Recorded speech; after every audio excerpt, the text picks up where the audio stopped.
Magandang araw guys, magluto tayo ng chicken curry. Ayan, manok, nakahanda na, antin yung gata na ready made. Yan, mas malasa yung gata na ganyan kaysa dun sa isa. Tas curry powder, ito yung panggisa-gisa natin, at patatas.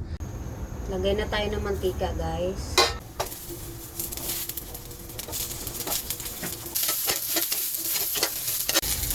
Lagay na natin yung ating manok. Nasunog yung sibuyas at bawang. Natagalan.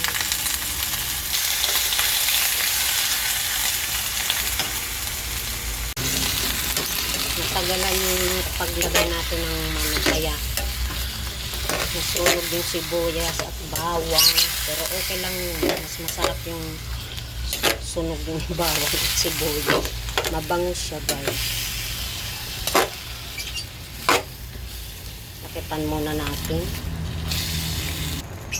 Lagyan na natin guys ng asin. Ayan.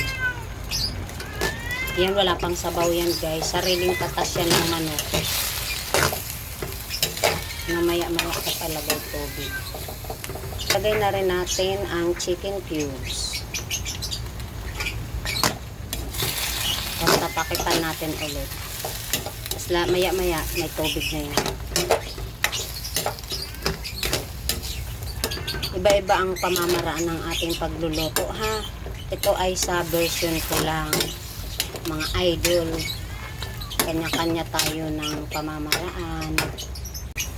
Ito guys, ilagay na natin yung gata. Para manuot, maaga natin ilagay yung gata. Manuot yung lasang gata.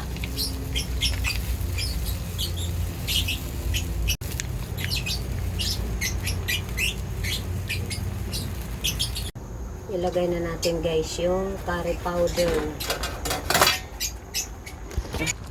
Wala pala. Ayan, kakalagay lang natin ng curry powder guys. Maganda yung golden yellow ang sabaw. Ilagay na natin para tumagos sa laman. Lagyan na natin ng pamintang dot. Yan guys. Damihan na naman natin yan.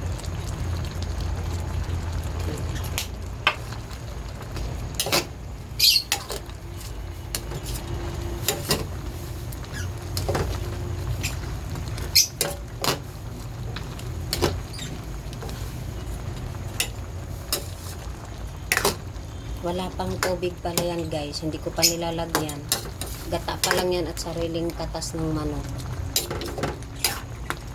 Takipang ko muna saka ko lalagyan ng tubig. Yan ang aking version. Dagdagan na natin guys ng tubig. Ito pa lang, ganito pa lang karami. Ngayon lang tayo nagdagdag.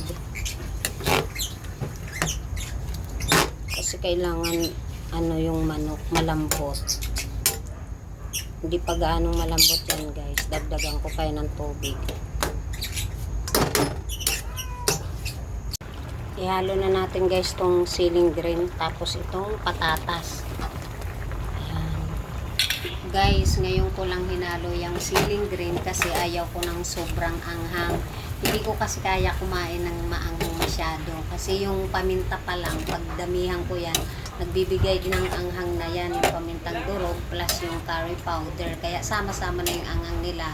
Kaya bandang paluto ko na siya nilalagay. Okay lang yan. At least may konting anghang lang. Lagay na natin tong red bell pepper.